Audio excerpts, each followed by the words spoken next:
tu sệt thơ sang sệt bị nâng bù mỗi màu ngật anh đi bồi có hòm thế nào cho là là người kia thế à bị hả cái chỉ cắt cò thì đó chỉ cắt cò với bị làm cá chỉ cắt cò vì đó rồi video cụt bài anh trên bị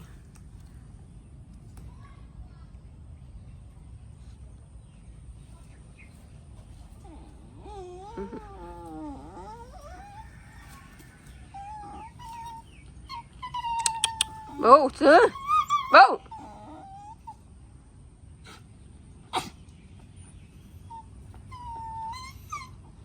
bố thăm tích tích chạy thăm lăng tới cái chứ á con ơi cái chui à có bị chưa này đặt trường anh nhé quay á nè khám khi ai mình nói chết một khám trường người tiền anh mấy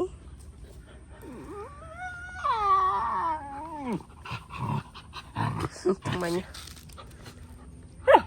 nên cái của giận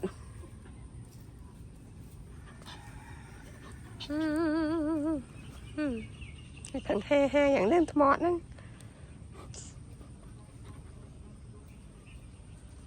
ngầu xíp ngầu khăm nói tiếp chúa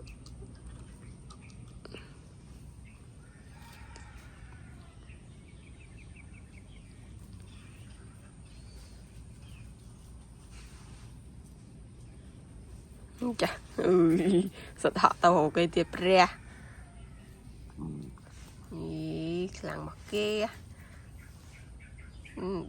đi đâu vậy giờ người ta cái đê chứ ót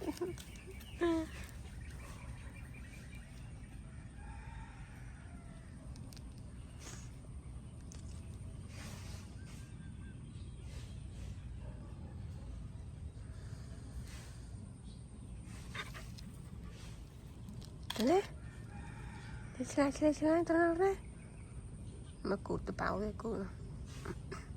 ban nào hơn khăm cái này thì ban sẽ ban tập bảo luôn ai nữa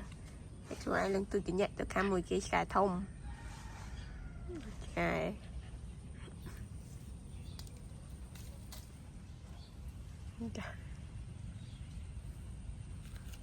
chậm hơn đấy chậm nó chết họ trâu đi chết họ trâu là